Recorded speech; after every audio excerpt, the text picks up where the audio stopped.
โดยออกมาเปิดใจในมื้อนี้คิดว่าแบบอยากพร้อมสร้างครอบครัวได้บ่หรือว่าหาแค่คนคุยไปก่อนก็ล่มไปยังภูเขาสางนะคะก็ยังโหดยังกันนะ ต้องลมศึกษาดูใจกันก่อนเนาะ ทุกคนนะ เบิ่งเทื่อหน้า เดี๋ยว ที่อก ให้ ถึก แต่ง ใจ งานเนี่ยกะยังบ่เฝ้า อ๋อ โดยคิดว่าอายุประมาณจักปีน้องหลาจังสิตัดสินใจแบบสร้างครอบครัวนี่ ประมาณเข้าไปประมาณ2-7กับทักทายสบายดีและสวัสดีเด้อเนาะ MC หักแพงกันเบิดทุกผู้ทุกคนเนาะบ่ว่าจะเป็นภายในหรือว่าต่างประเทศก็ยินดีต้อนรับเข้าสู่ช่องสาวเหมยบ้านปลายอีกแล้วเนาะมาพบพ่อกับสาวเหมยมานี่กับพี่แหละได้เดินทางมาหาทางสาวโสดเนาะทางสาวเหมยเองก็มาครั้งแรกหรือว่าครั้งที่หวังว่าสาวโสดคนนี้นายที่อกถึกใจทางหนุ่มๆอาจจะได้ทางสาวเหมยเองก็สิว่าระยะห่างเนาะสิได้เข้าไปหาทางสาวโสดเพิ่นก่อนเด้อเนาะโดยทางเราก็ได้มาหาทางสาวโสดสาวละน้อยเนาะโดย ก่อนอื่นเราสิเข้าไปทักทายทางสาวโสดเพิ่นก่อน โดยสบายดี สบายดี เด้ โด อย ไปดี โดย สบายดีทางสาวโสดมาพบมาพอกันเป็นครั้งแรกเนาะขออนุญาตถามซื้อมีซื้อว่าอะไรเนาะ ซื้อนางน้อย สาวนางน้อยอายุจักปี 19 19 ปี 19 ปีบ่ป้าโทษ อายุ19 ปีที่ผ่านมาเคยสร้างครอบครัวบ่ ข่อยจะหุบหนาเลยข่อยโอ้ยเนาะ เป็นยังไง บ่แม่นคือความหมายแบบคืออหยังเกาะแบบเป็นตะแพงหั่นนะคนละ บอกบ่ถูกเนาะ แม่น คือว่าผู้เจ้าผู้งามเลยน้องหล่ะขออนุญาตถาม เคยแบบมีแฟนมีครอบครัวอย่างมาก่อนบ่ ยังแบบบ่เคยสาวคน แบบผู้บ่าวก็เคยโอล่มอยู่บ่ เคย เคยเนาะจึงขันแบบว่าคบหาเป็นชู้เป็นแฟนบ่ กะล่มสื่อแต่ยังบ่เคยคบแต่ ดูโสดมานี่ได้จักปีแล้วลนบ่ โอ้เกิดคบอะล่มไปสื่อแต่ยังบ่เคยคบแบบจริงจังเลยนะ แชร์ว่าโสดมาตลอด แม่ ปอดบ่ว่าผู้เจ้าผู้งามปานนี้โสดเนาะเสมย แม่ โสดแท้บ่ แม่แม่นะ ดู ปัจจุบันให้เฮ็ดงานอยู่ไส เห็นโรงงานนี้ก่อน สร้างโรงงานอีกคนนี่เนาะ แม่ จังพอจังจบจังงามเนาะสละน้อย ดู ข่าวว่าข่อยจะพาเขางานอีกคน เขา10 ปียังบ่ได้ครึ่งหนึงของน้องอยู่ แม่นเนาะ โดย เฮ็ดเวียกงานอีกคนหลายปีแล้ว ห้างก็ได้ประมาณ6-7 เดือนนี่นะ โอ้หาก็เริ่มเฮ็ดเลยเนาะ ดูเป็นได้น้องหล่ะเขาไปเห็นแล้วโอเคอยู่บ่เวียกงาน ก็โอเคอยู่ คือทางน้องก็เคยลงไปเฮ็ดเวียกเฮ็ดงานอยู่ไทยอยู่บ่ ยังเลยยังบ่เคย ยังบ่เคยไปเทื่อ เฮ็ดแต่อยู่บ้านเฮาเนาะ แม่ เสียว่าน้องก็เป็นคนผิวขาวเลยเบิ่งนี้เนาะ แม่นเป็นคนผิวขาว ขาวว่าดีนะ แม่นเขาจมข่อยจมูกขาวแก่เสือคือเข้ามาว่าเป็นคนผิวขาวใสหั้นนะเนาะ คือน้องนี่งามเพอร์เฟกต์ทุกอย่างบัดนี้เรื่องนุ่มๆเลยน้องหลาผู้บ่าวแบบนี้นะต้องจำกัดบ่หน้าตาสีผิวหุ่นห้อยเพิ่นนี่ ก็บ่ได้เบิดอะไรก็ได้เบิด เออได้เบิดบ่ สิเป็นหน้าตาจังได๋ก็ได้เบิดเนาะขอแต่โอลมกันละเข้าใจเนาะอายุของเพิ่นเด้ซะ พอสัก50ลงมา 50ลงมาบ่โอ้ยเนาะ FC ทางของสาวเหมยกับสาระน้อยมีแต่รุ่น60เนาะสาระน้อยเนาะ เสียว่า50ขึ้นไปอกหักเลยซั่นนี่ แม่น เพราะว่าบางคนเพิ่นอยู่เมืองนอกเมืองนา60เป็นยังดูดีจังว่า อืม คือทางเพิ่นก็เป็นทางน้องเขาหลายเนาะ แม่นหลายปีเติ ห บ ลายปีขนาดเลยห่างกันอยู่6 ปีเอาจะอายขนาดโอ้ยเนาะ คันว่าเกิน50นี่เพิ่นยังแบบมีสิทธิ์ลมเจ้าอยู่บ่น้องล่ะ ก็ได้อยู่ได้ลงไปก่อน ลมเบิ่งก่อนเนาะ เขาก็บ่ลมบ่ฮู้เนาะว่าสิเป็นจังใดหันนะ โดยผู้บ่าวนี่ฟังใดก็ได้เบิดบ่ ได้ บ่ว่าสิเป็นฟังลาวฟังไทยต่างประเทศได้เบิดเนาะ ถ้าน้องหลามีญาติพี่น้องไอ้น้องจักคนซะ มีอ้าย3 คนคนที่4ก็เฮา โอ้ยลูกสาวหลาลูกสาวเดียวอีกเนาะ ลูกสาวน่ะมนต์มังขอนได้เสมอเลย แม่น โดยคันว่ามีครอบครัวได้ซะน้องล่ะ สามารถออกเฮือนออกซ่านได้อยู่บ่ จะบ่ได้ดอกอยู่ในกันน่ะบ่มีไปอยู่ในแม่เลย เนาะ โดยโดย พ่อกับแม่จักกันยังเบิดบ่น้องล่ะ แม่น่ะยังแต่ว่าพ่อเป็นเสียแล้ว โอ้ยังเฝ้าหาลูกเคยมาเบิ่งแม่เบิ่งเจ้าของอีกได้เนาะ โดยโดยคันว่ามีสามีเนาะมีลูกมีผัวเนี่ยต้องให้เพิ่นมาสั่งสาอยู่พี่บ่น้องล่ะ แม่น่าจะอยู่นี่แหละ โดยโดยไปสั่งสาน้ำเพิ่นบ่ได้เนาะแบบอ้ายก็มีครอบครัวเพิ่นละบ่ละอ้ายเนี่ย มีหมดแล้ว โอ้ ทั้ง3คน มีเบิดทั้งสามเหลือแต่น้องคนเดียว แม่ ว้าเต้ โดยออกมาเปิดใจในเมื่อนี้คิดว่าแบบอยากพร้อมสร้างครอบครัวเลยบ่หรือว่าหาแค่คนคุยไปก่อน ก็ล่มก็ยังบ่เข้าสางนะคะก็ยังบ่ยังกันนะ ต้องลมศึกษาดูใจกันก่อนเนาะเบิ่งเทื่อหน้า เดี๋ ที่ ยว อก ให้ ถูก แต่ง ใจ งานเนี่ยก็ยังบ่เข้า อ๋อ โดยคิดว่าอายุประมาณจักปีน้องหล่ะจังสิตัดสินใจแบบสร้างครอบครัวนี่ ประมาณต่อไปประมาณ2 7 โอ้ สาวว้า ทูที่สิมาดนเถอะน้องล่ะเจ้าหากะ19 แมนอีก เพื่ หลา อย สิ ปี ฮอด ได้ 3 นี่ เพื่อ เนาะ ฮอดจะ7 ปี แล้วกันถึกใจกับบ่ฮอดอัน โยโหดแห้งเลยว่าวฟังมึงน้าแตกเลยได้คำกล้าลม อย่างเช่นบางทีอายุเพิ่นได้เนาะเสมอ แม่ อย่างสิ50แบบนี้นะเพิ่นก็สิถามบ่ได้ได้น้องห ปั ล่ะ ญหาเจออยู่ปัญหา18หาเจ้าเจอจนสิบ่ได้เลยเนาะ ก็บางทีคุยกันถึกใจเนาะ แม่นกับบ่ฮอดน่ะเอาเลย ว่าบ่ได้ในการอารมณ์กันเนาะอารมณ์กันทุกมืออาจจะแบบอันนี้ก็ต้องให้เวลาเป็นเครื่องพิสูจน์นะน้องละ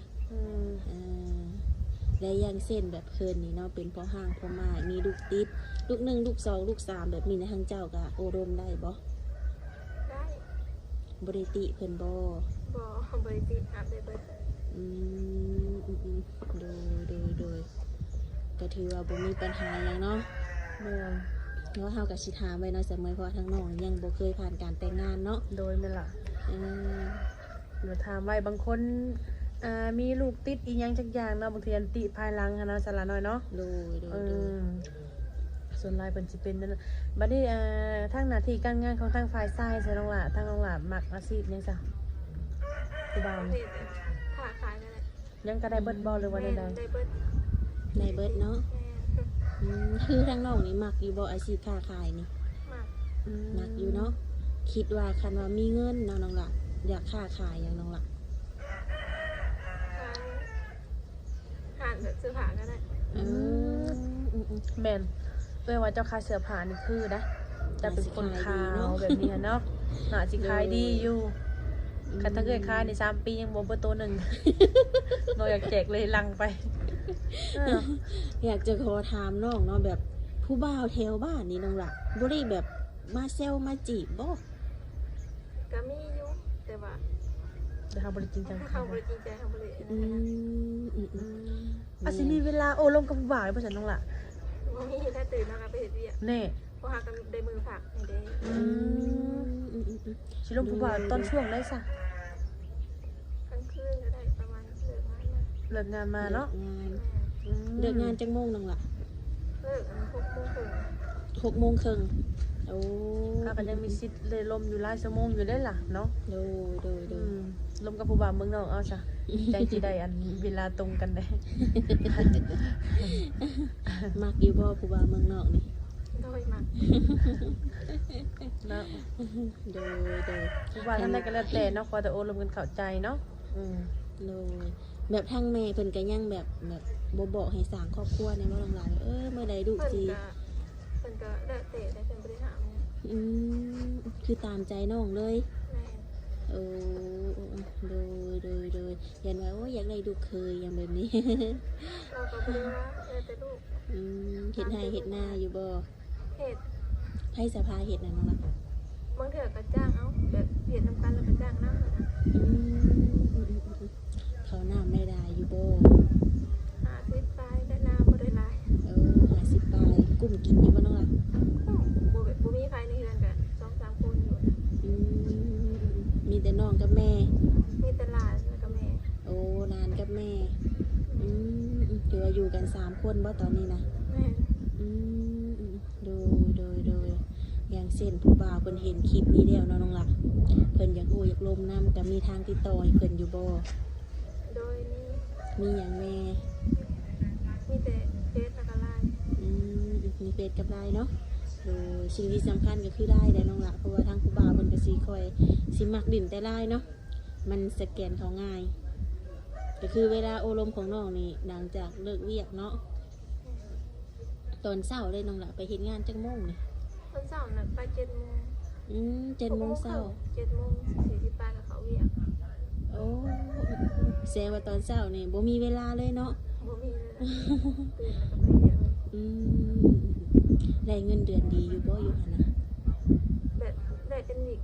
โอ้เป็นวีค ใช่ก็ได้อยู่ พอได้ใส่ได้จ่ายเนาะ แม่ได้ใช้จ่าย โดยในกรณีที่ว่าเพิ่นนี่เนาะน้องละ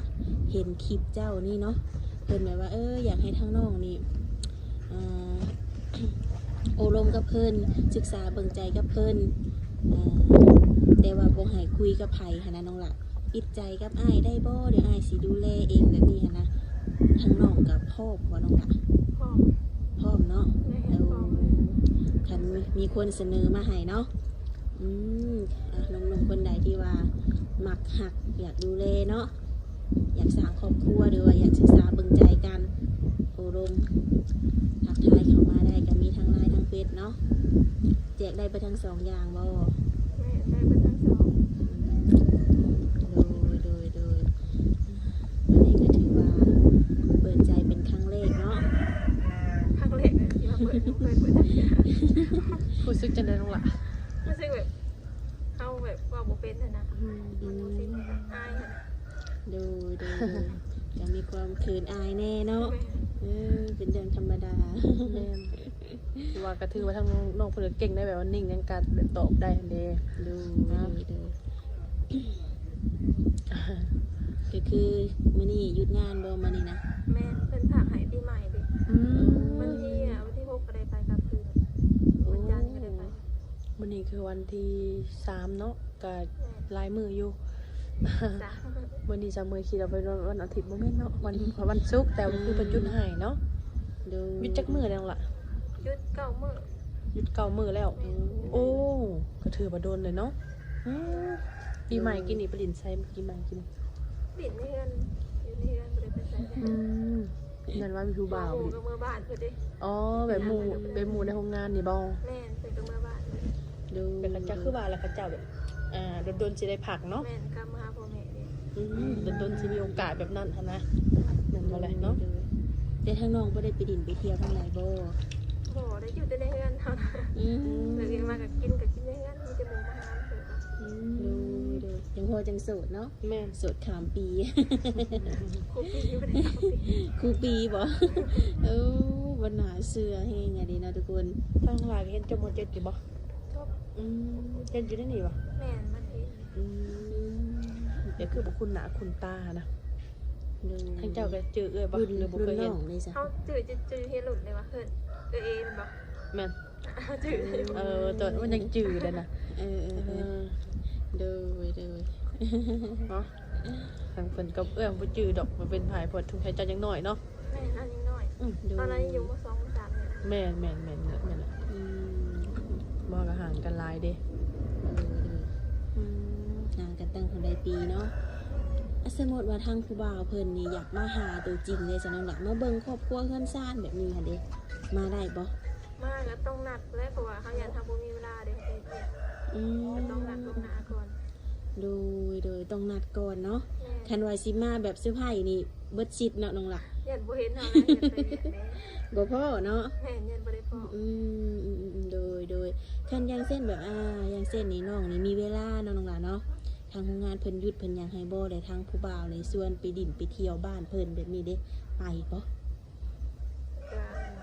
เรื่องนี้ก็ตอบบ่ได้เนาะเขาก็แบบมันบ่กล้าหั่นนะ เออ บ่กล้าบ่กล้า บ่กล้าไป เขาก็ฮู้ว่าสิไปก็บ่กล้าเลย อย่างเช่นแบบคุยกันประมาณสักเดือน1 2 เดือนเลยเพิ่นชวนไปแบบนี้ได้ซะน้องหล่ะ อันนี้ก็เบิ่งก่อนพอไปได้ก็ไป โดยเบิ่งความเป็นจริงก่อนเนาะ แม่ แล้วถ้าน้องนี่มักผู้ชายที่ใส่แบบได้น้องหล่ะ นิสัยเลยว่า เป็นผู้ใหญ่นะ เป็นผู้ให เป็น ญ่ ผู้ใหญ่แบบดูแลเฮาได้รู้จักขอบจักครัวนี่ค่ะ โด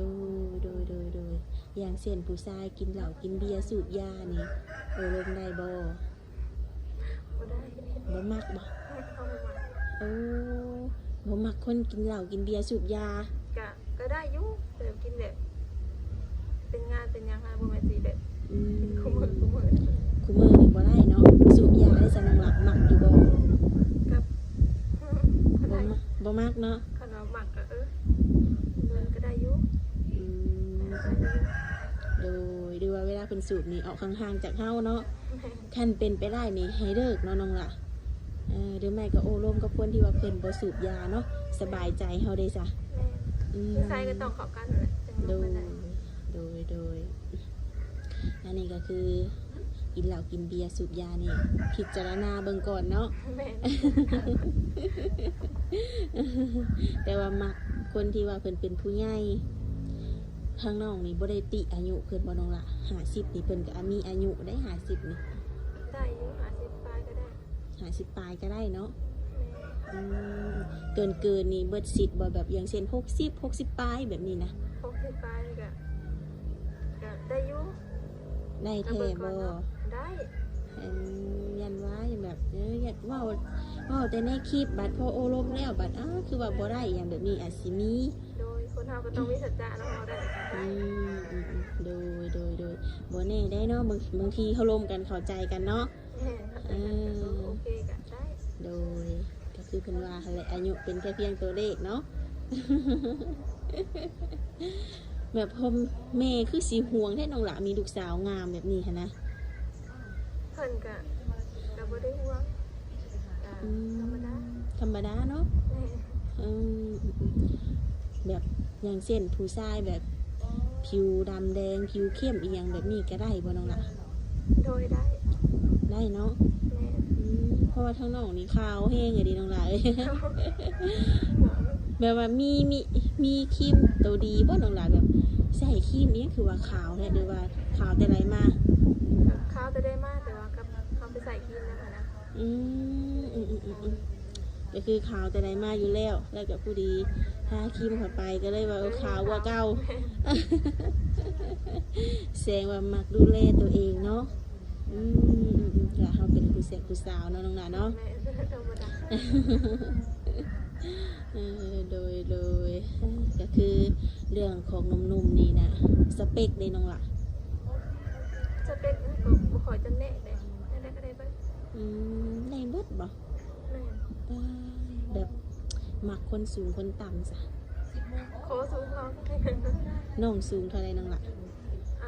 62นี่แหละ 162ต้องเอา165ขึ้นเมื่อเนาะ